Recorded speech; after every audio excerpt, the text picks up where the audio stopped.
성령 회방자란 무엇인가? 이런 제목으로 말씀을 전하겠습니다. 그림을 하나 띄워주십시오. 이 그림은 루터가 종교개혁을 시작했던 비텐베르크에 있는 시교회에 있는 그림입니다. 루카스 크라나흐가 지은 성만찬이라는 그림인데요. 보통 식탁은 일자형으로 되어 있죠. 그러나 이 그림에 보면 식탁이 원통형으로 되어 있습니다. 이것은 종교개혁 정신이 소통과 평등에 있다는 것을 보여줍니다. 교회가 어떤 기득권에 의해서 움직이는 곳이 아니라 만인 사제직, 서로 평등하고 교회가 한 공동체다라는 것을 보여주고 있습니다. 특별히 인물을 설명해 드리면 예수님을 제외하고 여기 있는 사람들은 모두 이 비텐베르크에 살고 있는 사람들의 얼굴을 사도 얼굴에 집어넣었다는 그런 특징이 있습니다. 특별히 예수님 왼편에 보면 가슴에 손을 대고 말하는 사람 있죠. 누굴까요?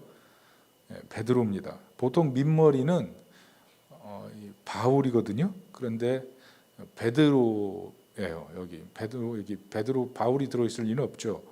이 베드로입니다.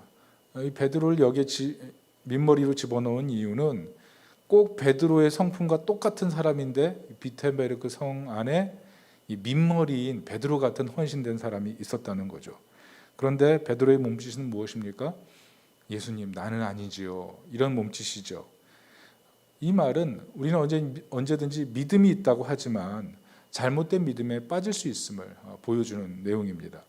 그리고 예수님 우편에 누가 있습니까? 잘 보시면 가룟 유다입니다. 오늘 가룟 유다가 오늘 보면 입이 무언가를 물고 있습니다. 이게 무엇이냐면 예수님의 그 가운데 손가락을 물고 있어요. 여러분, 가운데 손가락은 여기 나온 욕 이게 아니고 가운데 손가락은 중심을 의미합니다. 중심.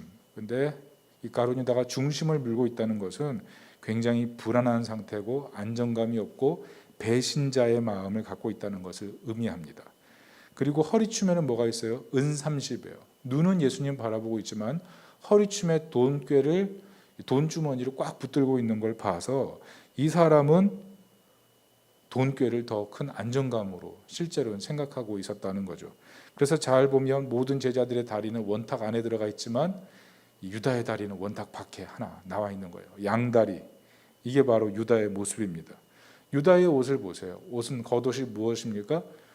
여러 이렇게 축 늘어진 이렇게 망토 같은 건데요. 이 색깔이 뭐냐면 노란색입니다. 여러분, 중세 시대에 이 노란색은 속임수를 의미했습니다. 노란색은 보통 희망의 색으로 분류하는데요. 정신의학적으로 심리적으로 굉장히 불안한 사람들이 또 이 노란색으로 표현하기도 합니다. 그래서 루벤스의 그 최후의 만찬에서도 보면 가룟 유다를 노란색 옷을 입은 사람으로 표현을 하고 있고 다른 그림에도 그렇게 등장을 합니다. 그리고 이 그림에 보면은 종교개혁자 마틴 루터도 들어 있습니다. 루터가 어디 있을까요? 루터가 보면 오른쪽 그 끝에 보면은 그 검은 망토를 입은 사람, 그 사람이 루터인데요. 루터가 지금 뭘 하고 있냐면 잔을 옆에 있는 어떤 기사 같은 사람에게 넘겨주고 있죠. 이 잔이라는 것은 사실 이 성만찬에서 이 잔은 당시 누가 먹어요? 가톨릭 사제만 먹는 거예요. 지금도 이 잔은 예수님의 피라 그래서 누구에게도 주지 않고 사제가 마십니다. 그런데 이 잔을 누구에게 줘요? 다른 그냥 이 성만찬 안에 있는 박혀 있는 어떤 누군가에게 평신도에게 주고 있는 거죠. 이 말은 카톨릭 사제의 어떤 신학적인 정당성 이런 것들을 부정하고 종교의 기득권을 반대하는 이런 내용이 되겠습니다. 특별히 루터 왼편에 있는 그 수염난 남자가 있죠. 이 사람이 누구냐면 인쇄업자 한스 루프트입니다. 이 사람이 어떤 일을 했냐면 독일어 성경을 루터가 번역했는데 이걸 갖다가 다 그냥 뿌려버린 사람이에요. 왜 이 사람을 여기 집어넣냐 하면 모든 직업은 신성하다는 거예요. 모든 직업은. 종교인들만 신성한 것이 아니라 그냥 일반 서민들이 갖고 있는 모든 직업 하나하나가 하나님의 영광을 돌려드리는 도구라는 의미예요. 직업은 이웃을 섬기기 때문에 가치가 있고 결코 소명에는 높고 낮음이 없다. 그럼 평등의 마음, 그것이 종교개혁의 마음이고 만인 제사장의 마음이라는 것입니다. 이 그림은 종교개혁 정신을 확실히 보여주고 있어요. 특별히 여기서 우리는 의심과 기득권의 문제를 발견하게 되는 것입니다. 자, 본문에 들어가서 여러분 이 본문의 문제는 무엇일까요? 오늘 예수님께서는 이 본문에서 귀신을 내쫓습니다. 22절 23절을 같이 한번 읽어보겠습니다. 시작. 그때에 귀신 들려 눈 멀고 말 못하는 사람을 데리고 왔거늘 예수께서 고쳐주심에 그 말 못하는 사람이 말하며 보게 된지라. 무리가 다 놀라 이르되 이는 다윗의 자손이 아니냐 하니. 여러분, 이것이 알려주는 것이 무엇입니까? 우리가 사는 세상은 귀신의 세력이 존재한다는 것입니다. 하나님 나라와 귀신의 세력이 대립하고 있는 것, 이게 바로 세상의 모습이라는 겁니다. 그런데 오늘 예수님께서 귀신의 세력을 내어쫓았다는 것은 예수님께서 귀신의 세력을 이기시는 하나님 나라의 통치자고 메시아임을 보여주는 거예요. 그래서 사람들이 다윗의 자손이 아니냐, 다윗의 후손으로 메시아가 올 건데 이분이 바로 메시아다, 이렇게 고백을 하고 있다는 거죠. 요한 1서 3장 8절에도 보면 하나님의 아들이 오신 것은 마귀의 일을 멸하려 하신다는 그런 얘기가 있습니다. 마귀의 일을 멸하기 위해서 예수님 오신 거예요. 문제는 무엇입니까? 바리새인들은 예수님을 바알세불의 종으로 표현했다는 거죠. 귀신을 쫓아낸 것은 귀신의 힘이 있기 때문이다, 이렇게 하대했다는 것입니다. 24절을 보십시오. 같이 읽습니다. 바리새인들은 듣고 이르되 이가 귀신의 왕 바알세불을 힘입지 않고는 귀신을 쫓아내지 못하느니라. 예수님께서 이 바리새인들이 예수님을 바알세불의 종이라고 이렇게 표현했을 때 어떻게 표현하셨습니까? 아주 분노하신 것 같아요. 성령을 해방했다, 이렇게 말씀하셨습니다. 그게 31절부터 32절인데요. 중요하기 때문에 같이 한번 읽어보겠습니다. 시작. 그러므로 내가 너희에게 이르노니 사람에 대한 모든 죄와 모독은 사하심을 얻고 성령을 모독하는 것은 사하심을 얻지 못하겠고 또 누구든지 말로 인자를 거역하며 사하심을 얻되 누구든지 말로 성령을 거역하면 이 세상과 오는 세상에서도 사하심을 얻지 못하리라. 바리새인들은 자신들의 의심 그리고 자신들의 기득권을 지키기 위해서 그것을 정당화하기 위해서 오늘 예수님을 귀신의 종으로 비하하고 있습니다. 모욕하고 있습니다. 예수님께서는 이 부분에 대해서 분명하게 오늘 언급하고 있습니다. 성령을 해방한 죄, 사하심을 얻을 수가 없다, 용서받을 수 없는 죄다, 이런 얘기를 하십니다. 여러분, 많은 기독교인들이 이 성령 해방죄에 대해서 궁금해하고 용서받지 못하는 죄는 무엇인가에 대한 고민을 많이 합니다. 여러분, 이게 무엇일까요? 오늘 두 번째 내용은 성령 해방죄란 무엇인가에 대한 것입니다. 이것은 하나님의 영을 모독하는 것입니다. 오늘 예수님께서 바리새인들에게 하신 말씀이 무엇이냐면 하나님의 종이 성령의 능력으로 상한 자를 고치면 하나님 나라가 임한 것이다, 이렇게 얘기를 하십니다. 28절을 보면 그러나 내가 하나님의 성령을 힘입어 귀신을 쫓아내는 것이면 하나님 나라가 이미 너에게 임하였느니라. 이 말씀이 무엇을 의미합니까? 바리새인들이 예수님을 귀신의 힘을 이용해서 귀신을 내쫓았다고 하니까 그것이 아니라 이사야 61장의 말씀처럼 하나님의 영이 임해서 치유와 회복의 사건이 일어난 것이다. 이사야 61장 말씀처럼 하나님의 영이 임하면 마음이 상한 자가 치유받고 갇힌 자가 노임을 받고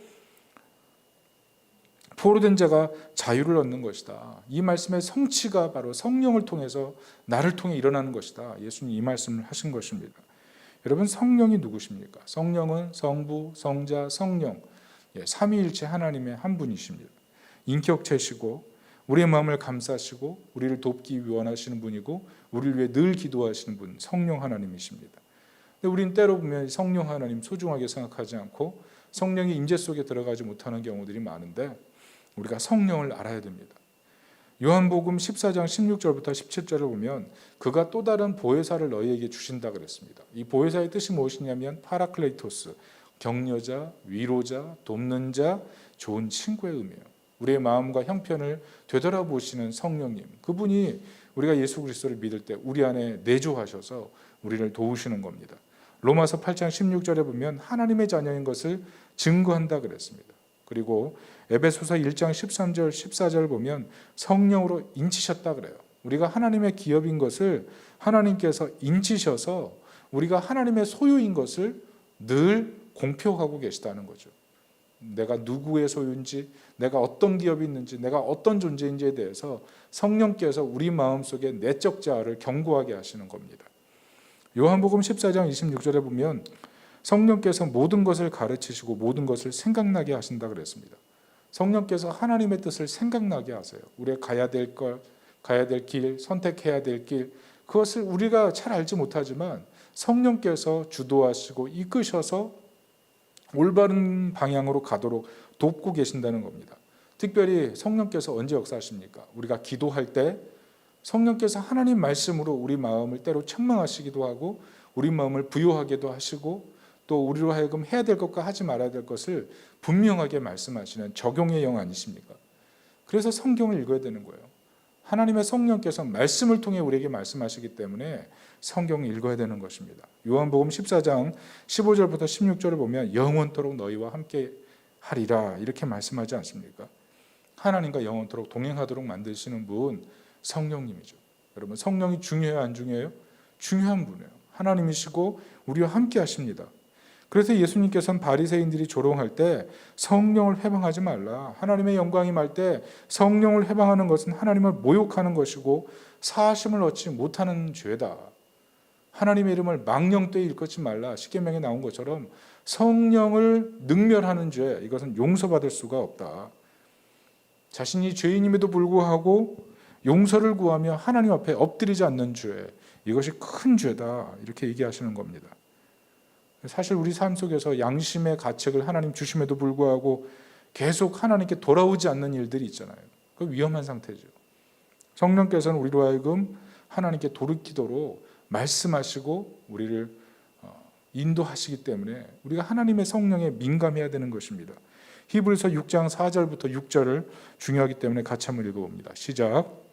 한번 빛을 받고 하늘의 은사를 맛보고 성령에 참여한 바 되고 하나님의 선한 말씀과 내세의 능력을 맛보고도 타락한 자들은 다시 새롭게 하여 회개하게 할 수 없나니 이는 그들이 하나님의 아들을 다시 십자가에 못 박아 드러내놓고 욕되게 함이라 이렇게 말씀했습니다.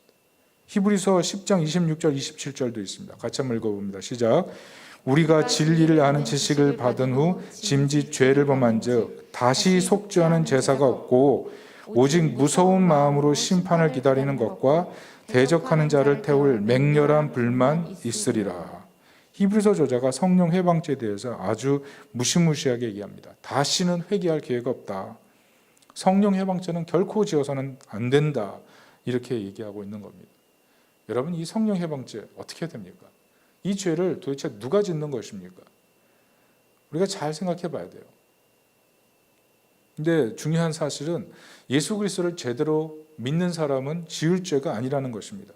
예수 그리스도의 십자가의 죽으심을 바라보면 우리는 의인이 되고 그것을 믿을 때 죄에서 해방되고 사망에서 생명으로 옮겨서 천국을 누리며 살기 때문에 정말 은혜를 누리는 사람은 이런 죄를 지을 수가 없다는 것입니다. 이것은 특별히 어떤 사람이 짓는 죄냐 하면 비그리스도인의 죄도 아니고 하나님을 알면서 은혜를 떠난 가라지 신앙이다 이렇게 말할 수가 있는 겁니다. 알지 못하고 짓는 죄 그거 아닙니다. 바울도 옛날 핍박자요 포행자요 회방자라 그러지 않았습니까? 그러나 알지 못하고 지었던 죄 하나님 다 용서하시고 바울을 더 아름답게 쓰셨죠. 그래서 성령 회방죄는 성령을 모욕한 죄. 오늘 바리새인들처럼 하나님의 영광이 드러날 때 하나님의 영광을 방해하는 죄. 그것이 바로 성령 회방죄라고 할 수가 있습니다. 특별히 오늘 본문을 통해서 우리가 깨닫는 건 죄인 줄 알면서도 회개하지 않는 것. 그게 심각한 죄인 것입니다. 로마서 2장 5절에 이렇게 써 있습니다. 다만 내 고집과 회개하지 아니하는 마음을 따라 진노의 날, 곧 하나님의 의로우신 심판이 나타나는 그날에 임할 진노를 내게 쌓는도다. 회개해야 될 내용임에도 불구하고 회개를 거부하고 멸망으로 가는 것. 그것이 바로 성령 회방죄입니다.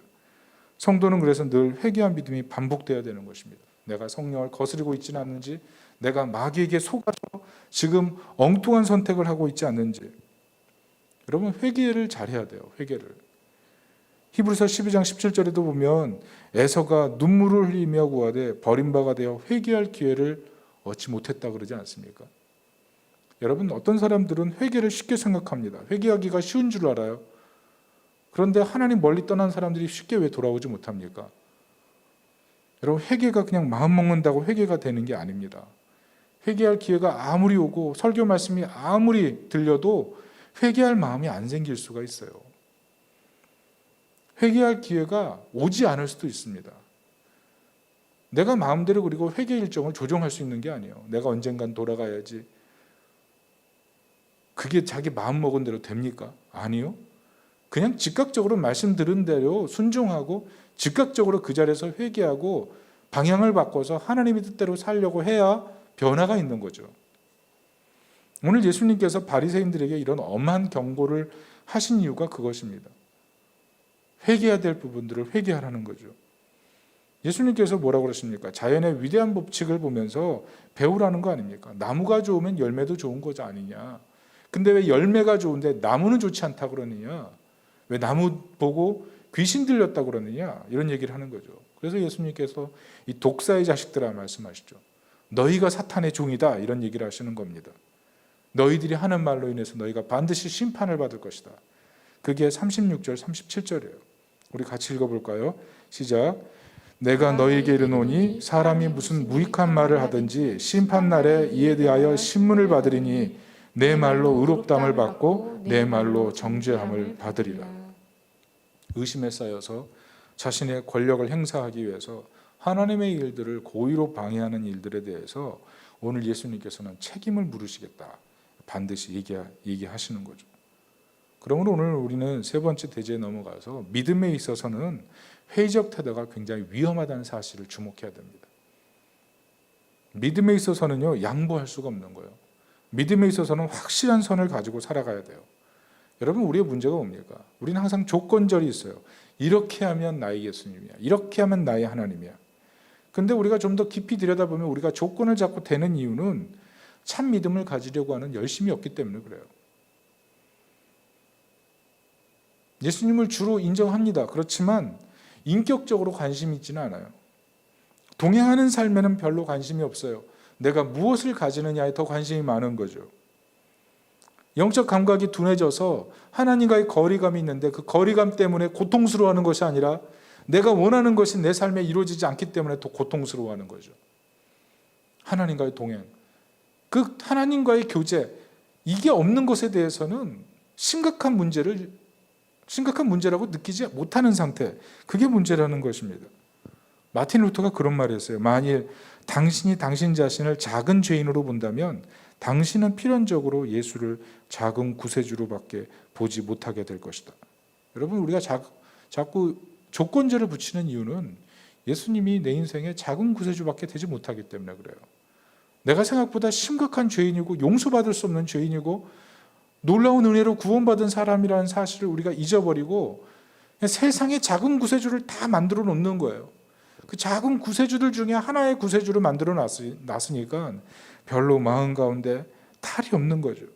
그래서 만약에를 계속 끼고 사는 거예요. 만약에 하나님이 나를 정말 사랑하신다면 나에게 하나님 보여주세요. 내 조건을 만족시켜 주세요. 이러고 살지는 않으십니까? 태연이라는 가수가 만약에라는 노래를 불렀더라고요. 그 내용이 뭐냐면 사랑한다고 말했다가 헤어져서 그 고통을 감내하기 힘들까 봐 사랑해라고 말하지 못하는 그 마음을 노래했어요. 가사가 이래요. 만약에 내가 간다면, 다가간다면 넌 어떻게 생각할까? 용기를 낼 수 없고 만약에 네가 간다면, 네가 떠나간다면 널 어떻게 보내야 할지 자꾸 겁이 나는 걸. 내가 바보 같아서 바라볼 수밖에만 없는 건 아마도 외면할지도 모를 네 마음과 또 그래서 더 멀어질 사이가 될까 봐 정말 바보 같아서 사랑한다 말하지 못하는 것. 애틋한 사랑의 노래죠. 내용이 뭐냐면 내가 사랑한다고 하면 떠나버릴까 봐 사랑한다고 고백해서 사랑을 시작했는데 이젠 보내야 될까 봐 그래서 바라만 보고 있다는 거예요. 만남 뒤에 아픔이 걱정돼서 아무것도 하지 못하는 자신의 마음이 슬픈 거죠. 그 노래를 하는 거예요. 제가 우연히 이 노래를 듣고 딸에게 물어봤어요. 이 노래 어때? 그랬더니 그 노래 중독성이 있어. 정말 중독성이 있어요. 머릿속에서 계속 떠올라요. 바보 같아서 계속 이렇게 막 떠올라요.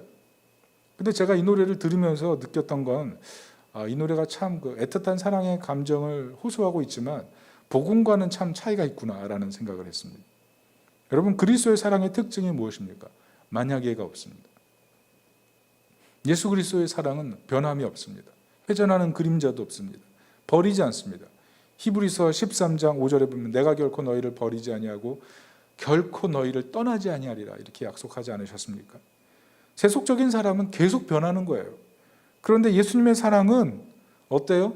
우리가 다른 데를 바라보면 질투까지 하셔가지고 때로는 막 엉덩이 맴매해서라도 돌이켜서 하나님의 사랑 안에 구하게 만들지 않아요? 독점적 사랑이죠. 내가 그 사랑을 알지 못했는데 그 사랑 알려주시잖아요. 그래서 사랑으로 품고 끌고 가시잖아요. 우리는 바보 같아서 머뭇거리고 있는데 때로는 멀리 가버리는데 나는 때로는 외면해 버리는데 제 가운데 허우적거리는데 주님 나에게 해준 게 뭐예요? 하고 부인해 버리려고 하는데 예수님께서는 묵묵하게 기다리시고 인내하시고 자신이 지셨던 그 십자가를 바라보면서 우리를 기다리고 계시죠. 인내하고 계시죠. 바보 같은 사랑, 정말 예수님이 바보 같은 사랑을 우리에게 하고 계신 거죠. 그것을 성경은 로마서 5장 8절에 이렇게 써놨습니다. 같이 읽어보겠습니다. 시작. 우리가 아직 죄인 되었을 때 그리스도께서 우리를 위하여 죽으심으로 하나님께서 우리에 대한 자기의 사랑을 확증하셨느니라. 사랑할 가치가 우리가 있습니까? 우린 늘 변하는데요. 내 마음대로 사랑하려고 하는데요. 그런데 사랑할 가치가 없음에도 불구하고 예수님 죽음으로 사랑을 증명하셨어요. 우리가 할 일은요, 그 사랑을 믿고 받아들이는 것만 남은 거예요. 우리의 문제는 제대로 믿을 능력도 없다는 거 아니에요, 사실은? 제대로 사랑할 능력도 없죠.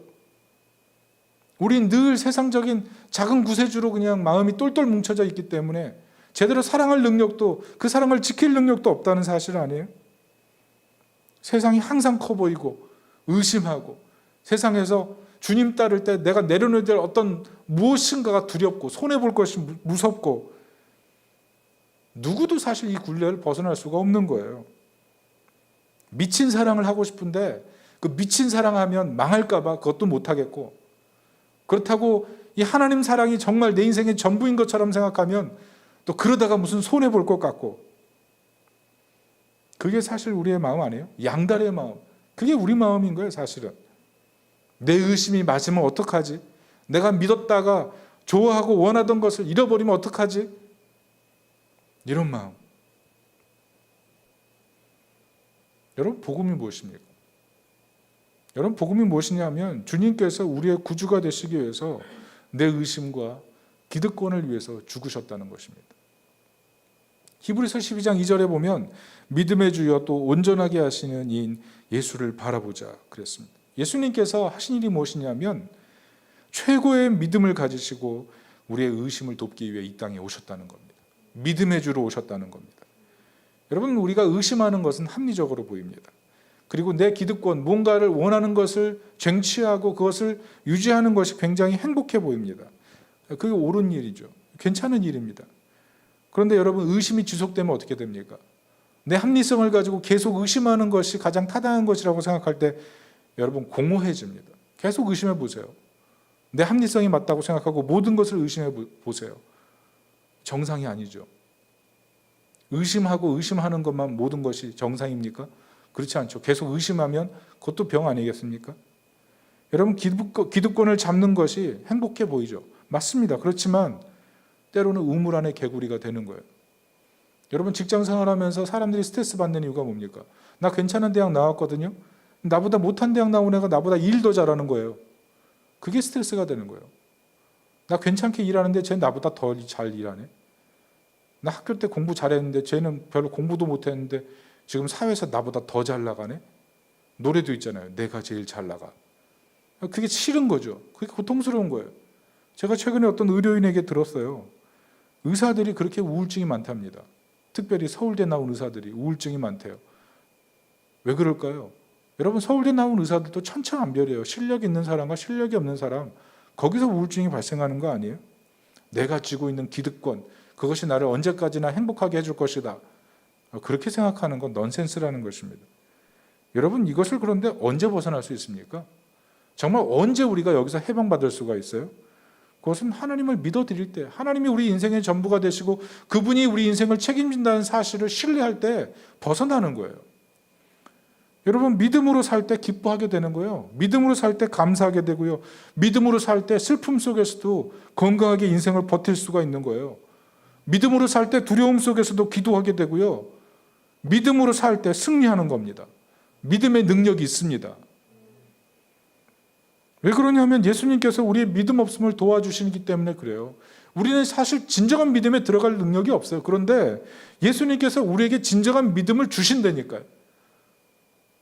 믿음의 주요 온전케 하시는 예수님께서 우리에게 참 믿음을 주셔서 우리로 하여금 진정한 믿음으로 사는 삶이 얼마나 행복하고 가치 있는지를 알려주신다는 것입니다. 예수님께서 오신 이유는 우리의 믿음 없음을 돕기 위해서 이 땅에 오신 거예요. 우리가 복음 앞에서 할 일은 우리의 믿음 없음의 문제, 항상 하나님을 의심하고 내가 가진 것을 인생의 최고의 가치로 두려고 하는 그 마음, 그것을 회개하며 돌이키는 것, 그게 우리에게 필요한 거예요.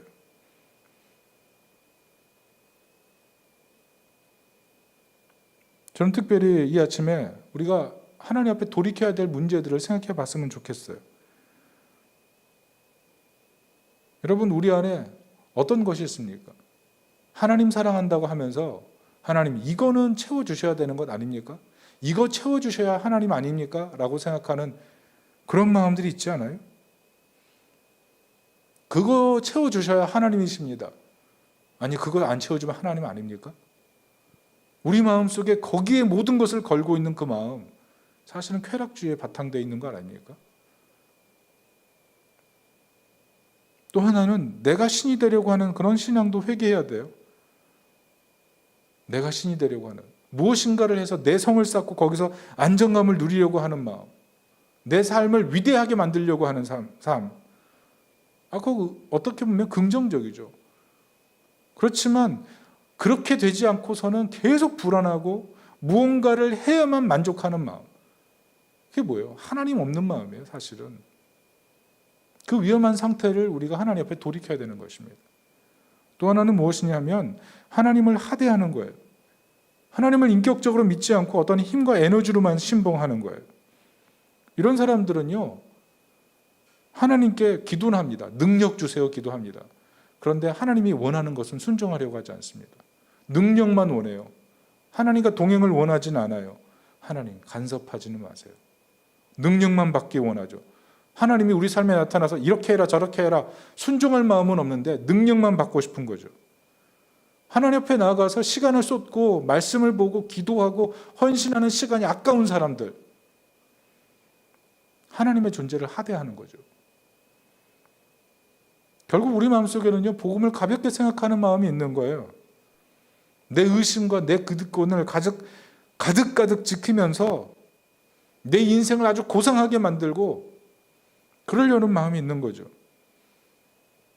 그리스도가 나를 위해 자신의 고상함을 다 버리신 것에 대해서는 생각하지 않고 그리스도를 따르는 일을 그냥 가볍게만 만들려고 하는 마음, 그런 가벼운 신앙.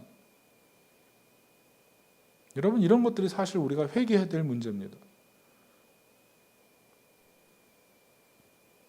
그림 두 번째를 하나 봤으면 좋겠는데요. 여러분, 성령 해방죄를 지었던 사람이 누굽니까? 보통 가룟 유다라고 하는데요. 여러분, 가룟 유다의 모습을 보십시오. 어떤 모습입니까? 예수님을 향한 입맞춤. 이게 가룟 유다의 모습이에요. 예수님께 다가가서 예수님한테 절하는 거 아니에요? 예수님에게 사랑을 고백합니다. 그런데 하는 일은 뭡니까? 용서받을 수 없는 죄를 짓죠. 이게 우리의 모습이 될 수가 있는 거예요. 주님 앞에 다가갈 수 있어요. 그런데 우리의 마음속에 의심과 내가 원하는 것은 절대로 내려놓지 않으려고 하는 그런 마음들이 우리 내면 속에 존재한다니까요. 회개할 것을 회개하지 않고 돌이켜야 될 것을 돌이키지 않으면서 그냥 그 자리에 계속 머무르는 상태, 그게 사실 가장 위험한 상태라는 것입니다. 오스왈드 챔버스가 그런 얘기를 했어요.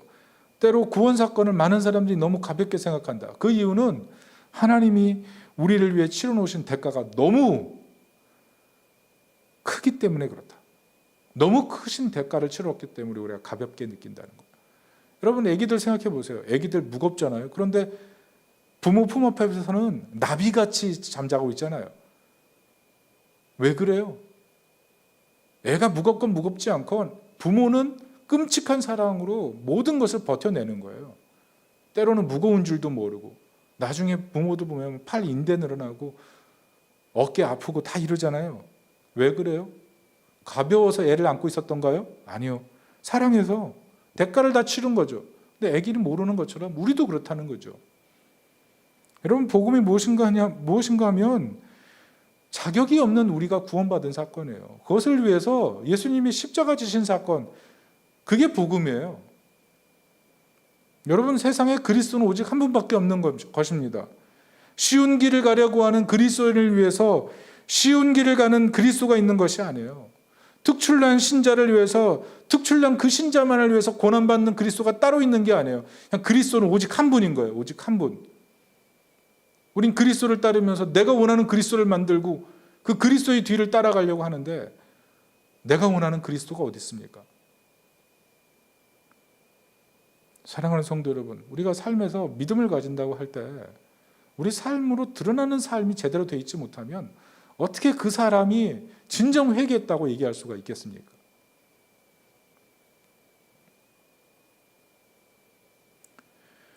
오늘 예수님께서 귀신 들린 사람의 아픔을 보시며 치유하셨을 때 바리새인들이 예수님을 귀신의 종이라고 폄하했습니다. 여러분, 복음이 무엇입니까? 의심과 기득권을 가진 이들을 위해 예수님 죽으셨고, 회개할 것을 회개하지 못하는 사람에게 다시 진정한 믿음으로 돌아오도록 주님께서 초청하시는 겁니다. 만약 주님 앞에 회개해야 될 것을 알면서도 회개하지 않는다면 우리가 성령님의 그 역할과 성령님의 일하심을 방해하는 것과 무엇이 우리가 사실 다르겠습니까? 계속 그런 일들이 반복되면 하나님 앞에 회개할 마음을 가질 수나 있겠습니까? 여러분, 기억해야 됩니다. 우리는요, 우리 스스로 회개할 능력조차 없어요. 우리는 제대로 믿을 능력도 없고요, 제대로 사랑할 능력도 없다고요. 우리가 제대로 믿을 수 있는 능력과 제대로 사랑할 수 있는 능력은 그리스도께서 이루어놓으신 그 사건 속에 들어가 있을 때만 사실 온전히 완벽해지는 거예요. 우리가 그 안에 거해야 되는 거예요. 그 안에 거해야 돼요. 마틴 루터가 그런 말을 했대요. 어떤 사람이 와서 누군가 내 마음을 두드리면서 여기 누가 있습니까? 라고 묻는다면 나는 이렇게 대답하겠다. 내 안에는 마틴 루터가 있는 것이 아니라 예수님이 계시다. 여러분, 이런 확실한 믿음의 고백을 가지고 살아야 되지 않겠습니까? 왜 이게 가능합니까? 믿음의 주요 온전케 하시는 예수 그리스도가 계시기 때문에, 그분이 참 믿음 가운데 우리를 붙들어 주시고 세워주시기 때문에 우리는 이 주님을 신뢰하고 주님 앞에 나와서 나의 모든 문제를 아뢰고 주님의 도우심을 구해야 될 줄로 믿습니다. 이 믿음 안에서 우리의 삶을 통해서 하나님의 살아계심과 그리스도의 내 인생을 통해서 일하심을 온전히 고백하여 많은 사람들로 하여금 하나님 안에 거하게 만드는 하나님 백성이 되시기를 예수님의 이름으로 축원합니다. 아멘.